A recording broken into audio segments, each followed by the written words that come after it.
Power is the name of the game in the live-action adaptation of an iconic 80s property. Draw your swords, everybody, because Eternia awaits. The Masters of the Universe review is coming your way right now.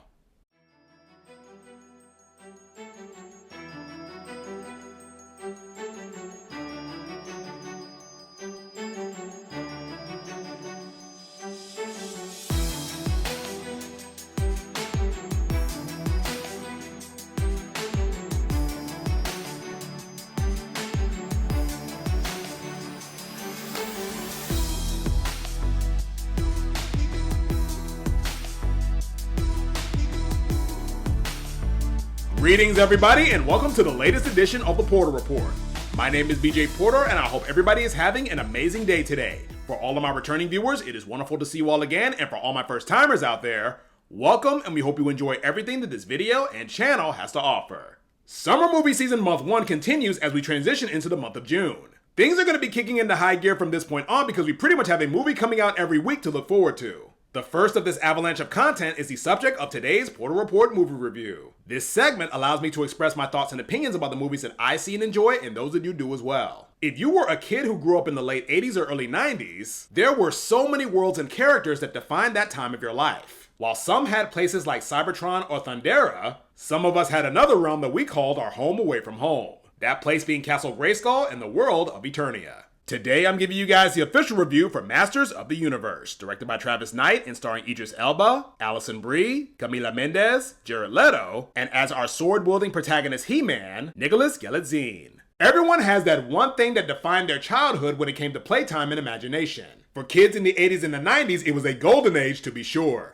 Franchises like Teenage Mutant Ninja Turtles, Transformers, G.I. Joe, and Power Rangers granted us portals to worlds that we only thought were in our imagination. This was via some of the iconic toys and of course those highly anticipated TV shows on Saturday mornings. Those like myself had a love for these worlds, no doubt about it. But there was another one that had just as big of a chokehold on the culture at the time. That being He-Man and the Masters of the Universe. An irresistible mix of mythical fantasy and science fiction, the world and characters of Eternia was a sandbox of wonder that you adored getting lost in. While the toys in the TV show were the primary means of going into that world, the cinematic lens had tons of untapped potential. The first attempt was made in 1987 and was met with mixed reaction from critics and fans alike. However, it should be noted that it's gained quite the cult following since its release. Years have passed and the desire to reignite the franchise has been strong for the past few years. Recently, the folks at Amazon MGM Studios answered the call and greenlit a brand new live-action adaptation of the franchise. The person they chose to lead this project was head of Leica Studios' Travis Knight, who already has an incredible track record as a proven storyteller, in addition to being a fan of the Masters of the Universe franchise himself. Plus, he has already proven that he can deliver great stories featuring nostalgia properties, given that he was the director of one of the greatest live-action Transformers movies, Bumblebee. With a director who has a love and passion for this world and characters, coupled with a strong understanding of storytelling, could this be the adaptation that fans of Eternia have been waiting for? Well, I say instead of wondering, we should go to Eternia and find the answers for ourselves. Raise your swords, everybody, because here is the Porter Report movie review for Masters of the Universe.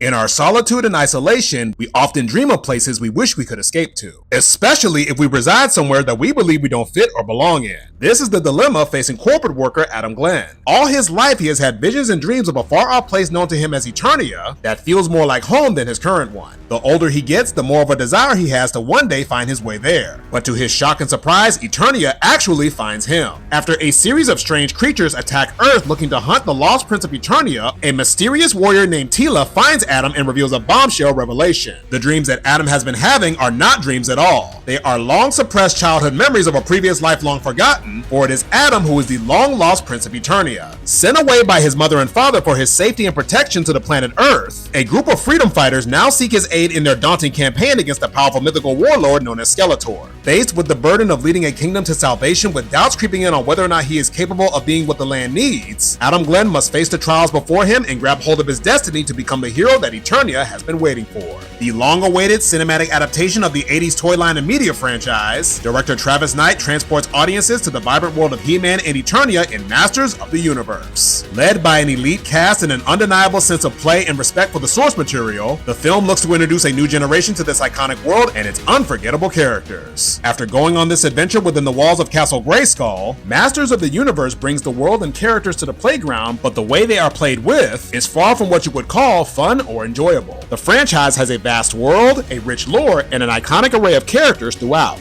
It is a strong source of material to pull from when constructing a story that is supposed to showcase the franchise at its best. Unfortunately, Travis Knight and those who delivered this film go for an approach that pokes fun at the mythology and franchise, which could have worked well if the results were anything remotely amusing or accomplished with even an ounce of genuine effort to make the people on screen remotely engaging. What we have instead is a film that has some things working for it, but they are constantly overshadowed by frustratingly damaging elements that truly kill the enjoyment factor every second the story progresses. For a series that has so many incredible characters, I was utterly shocked and disheartened that I felt little to no connection to them at any point in the movie. Nicholas Galitzine has the physical tools to play Adam Glenn, aka He-Man, but the inner workings are just not there. He has flashes of decency from time to time, but the majority of the time, he is a walking parody who makes it way too obvious that he is a fish out of water. There was potential in this performance, but I never saw him as a lead that could carry the movie through the muck that it was stuck in. Camila Mendes fares slightly better, but even she can't seem to keep the ship from crashing despite her admittedly having some of the more bearable scenes to watch. As for Idris Elba, he does his best and really does buy into the ridiculousness of the ordeals on screen, but even his role as Man-at-Arms can't save the sinking ship. There are hints of a transformative redemption arc of a man rising above his past failures to ensure a better future, but little is done to truly make it impactful. For all of the controversy surrounding his involvement, it is actually Jared Leto who comes off as the film's MVP. Don't get it twisted, it is the purest example of hamming it up, but it was still fun to watch him clearly have a ball playing someone so villainous and cartoonish in a way that worked better than others he shared the screen with. Alison Brie, Johannes Johansson, Jean-Jouet Zhang, and Morena Baccarin make do with what they are given as Evelyn, Fisto, Ram Man, and the Sorceress, but much like our lead ensemble, the engagement factor is non-existent. Engagement or lack thereof is the biggest crime that I felt this film committed. When you are invested in the characters on screen, everything feels heavier. The action, the stakes, the overall tension within the narrative. Masters of the Universe has a world that is rich with potential, but it is constantly wasted after being given chance after chance to reach it. I understand the vibe that the movie was giving off and how it wanted to both celebrate and poke fun at the world and the characters it was showcasing. But I have seen this type of approach before, and it has never been executed in a way that makes the product unbearable to watch at times. I felt little to no investment in what the characters were going through or the story as a whole. When you miss that portion of the assignment, the product as a whole shatters and breaks. A few gags here and there can keep things from getting too stale or too serious, but it got to the point where I started to wonder if this was being taken serious as a piece of narrative art. The action sequences were fast-paced and well done, and the production design captured the essence of the world extremely well, but the story felt way too comedically over the top to the point where the cringe factor truly began to climb second by second. The movie did attempt to deliver a message about true strength and what truly makes a man, but like the rest of the film, the execution fell severely flat. I absolutely walked in knowing not to take this film too seriously. The problem is that there still should have been a sense of seriousness in terms of crafting a film that makes you motivated to want to see more of this world and these characters, instead of just being content with this trip being a one and done. It is a shame because I can tell that there is a love for the universe that is apparent. If only that love wasn't being looked at as a joke for those not in the know.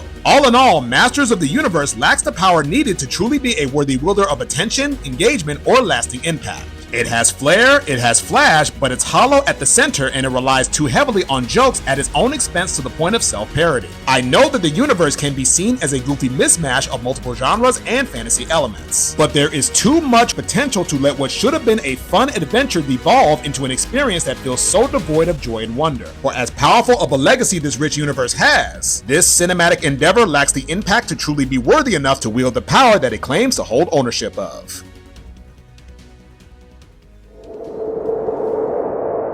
Cinematic adaptations of nostalgic properties are not as easy to pull off as many people think. The key is crafting a story that's going to connect with audiences using characters that are essential to the world you're trying to showcase. It also helps when the people involved are fans of the material, have an understanding of what makes these characters so beloved, and deliver a narrative that makes the world on screen worth getting lost in.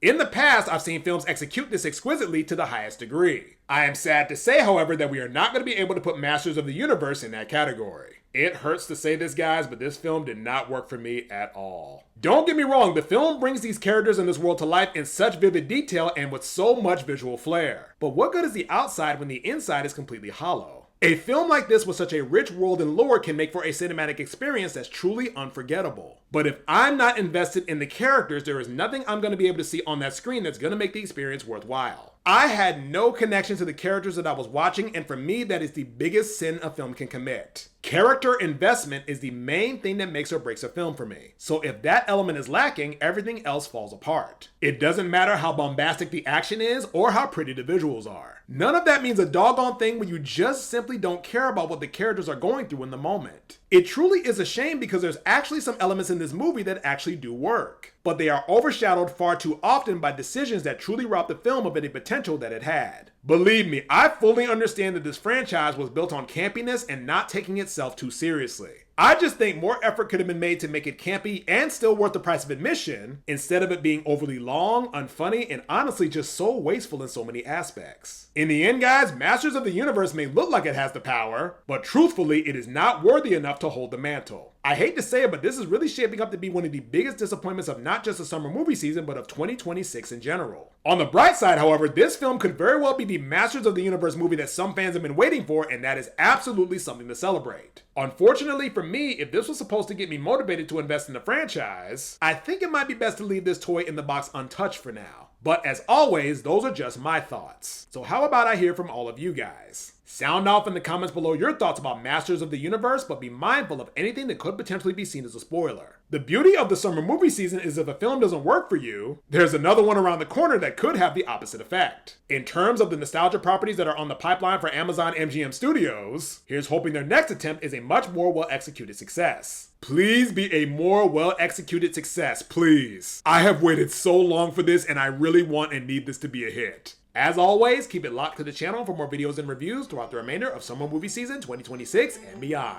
Be sure to like, comment, subscribe, and tell a friend to stop on by. I hope everybody has a wonderful rest of their day, and until the next review, I'm BJ Porter, and this has been The Porter Report.